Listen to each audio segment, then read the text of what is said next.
Hello everyone, welcome back to the channel. Hope so आप सभी लोग जो है अच्छे खासे प्रॉफिट में होंगे। अभी टाइम हो रहा है 6:47, 6:48 हो चुका है। आज है 17 जनवरी। हम लोग ये जो आंसर्स करने जा रहे हैं वो हमें काम आएगा 18 जनवरी के लिए, जो है एक वेनसडे का दिन। तो आज का दिन हमारा कैसा गया, कल हमने क्या क्या डिस्कस किया था, हम उसके बारे में पहले बात कर लेते हैं। सबसे पहले हम लोग आते हैं टेलीग्राम पे। मैंने टेलीग्राम पे सिर्फ इतना बताया कि लेवल्स को फॉलो करो, all the best and have a profitable day. हम लोग के साथ में, मेरे और मेंबर्स के साथ में 10:03 पे हमारा पहला स्टॉप लॉस जो है वो हिट हो गया, क्योंकि हम लोग थे सेल साइड में। कल का डेटा भी सेल साइड का बना हुआ था, लेकिन जैसे ही वो एक लेवल पार कर गया 970 और बैंक निफ्टी में 42,250, देन हम हमारी सेल साइड की पोजीशन से पूरी तरीके से निकल चुके थे। देन उसके बाद में बहुत क्लियरली जैसे ही अपसाइड आया, वैसे ही मैंने सेल कॉल दिया निफ्टी बैंक निफ्टी दोनों में, और फिर वहां से हमने अच्छा खासा नीचे की तरफ पॉइंट कैप्चर किया, जिसमें हमारा ट्रेलिंग स्टॉप लॉस हिट हुआ 970 के इधर और 42,200 के इधर। देन वापस जैसे ही एक राइज आया 300 तक का, और निफ्टी के अंदर 18,010 का, वहां पे मैंने फिर से सेल कॉल दिया और नीचे की तरफ हमें बहुत ही तगड़ा सा प्रॉफिट हुआ।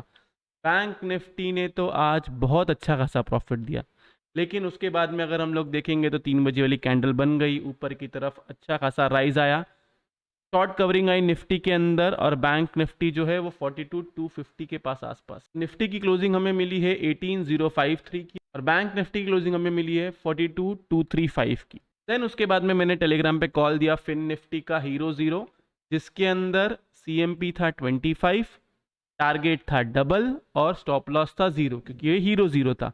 इसके अंदर हमें टारगेट जो है डबल अचीव हुआ, बराबर 50 पे जाके देन वहां से रिटर्न आया, तो इसके अंदर हमारा टारगेट अचीव हुआ। और उसके बाद में मैंने आप लोगों को क्लियरली कह दिया था कि सेल में तब तक ही रहना है जब तक 41,980 के नीचे रहे और 17,970 के नीचे रहे। निफ्टी 930 तक गया, बैंक निफ्टी 41,870 या 880 तक गया, तो इसके अंदर भी हमें अच्छा खासा प्रॉफिट हुआ। देन अगर हम देखेंगे तो एक्सिस में जो मेरा टारगेट था 900 का, जब एक्सिस बैंक 950 या 960 के आसपास किधर तो था, वहां पे मैंने टारगेट दिया था कि 900 तक आना चाहिए। अभी जब तक ये 50 EMA के नीचे नहीं जाता है तब तक इसमें सेल नहीं बनता है।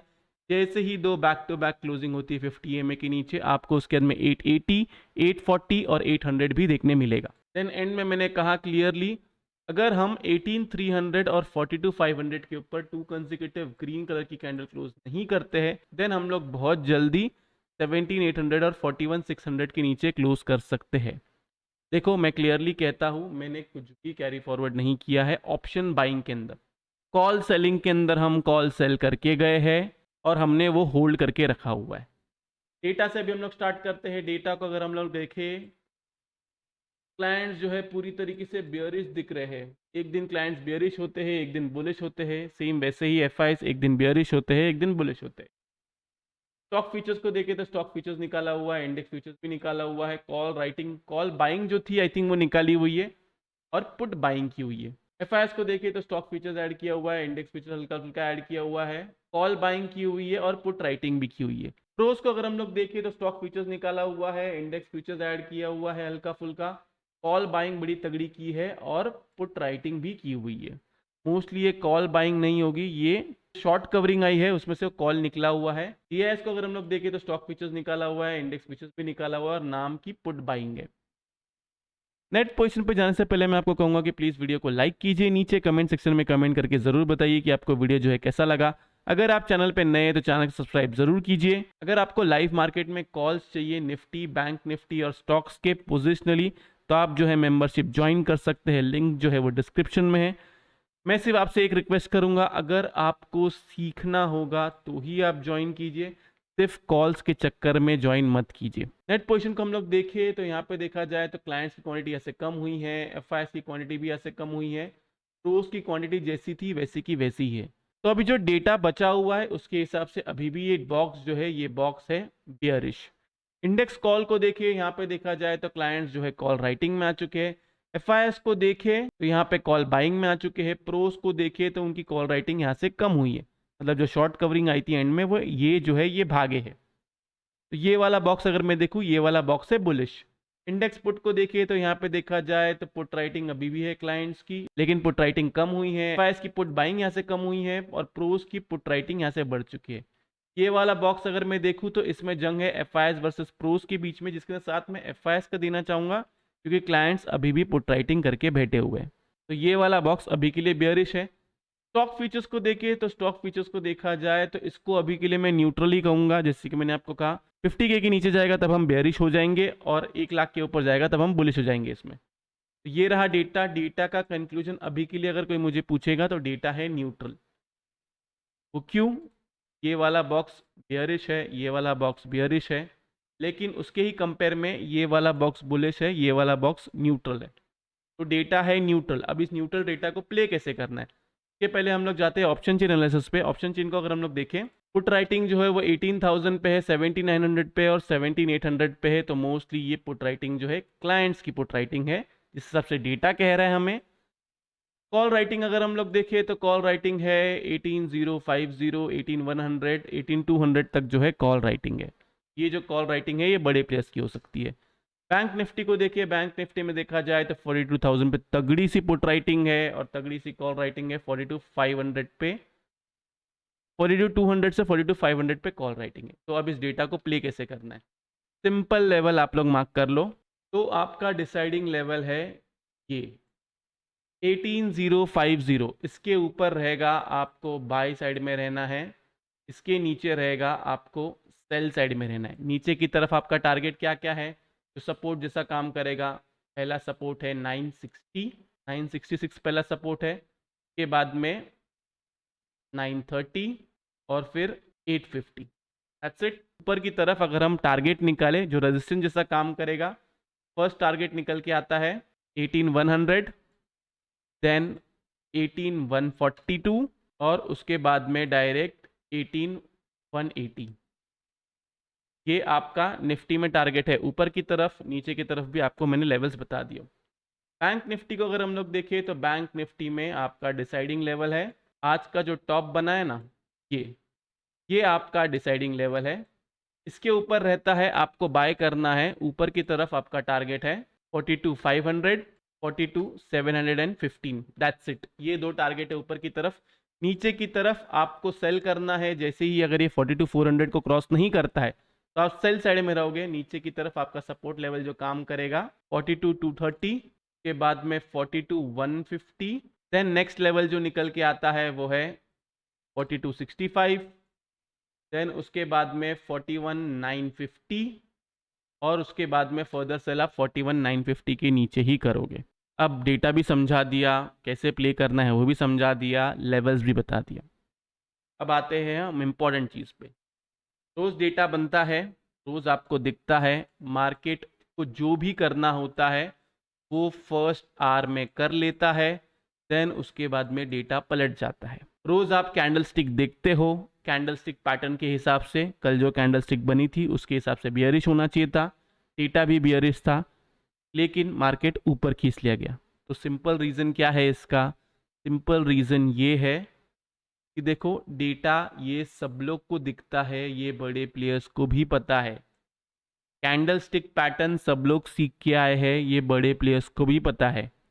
आपको थोड़ा और अपना गेम जो है उसको अप करना पड़ेगा, आपको थोड़ा अपग्रेड होना पड़ेगा बेसिक चीज़ों पे। अगर आप ये सोच रहे हो कि इस कैंडलस्टिक पैटर्न के हिसाब से मैं ऐसे कर लूँगा वैसे कर लूँगा, क्योंकि देखो जो कैंडलस्टिक पैटर्न बनी है ना पिछले बहुत दिनों से, निफ्टी की कैंडलस्टिक पैटर्न, ये जो कैंडलस्टिक पैटर्न है ये सब बियरिश कैंडलस्टिक पैटर्न है, लेकिन फिर भी ऊपर की तरफ जा रहा है ना। तो पोजिशनली आपको सेल कब करना है वो तो मैंने आपको समझा दिया।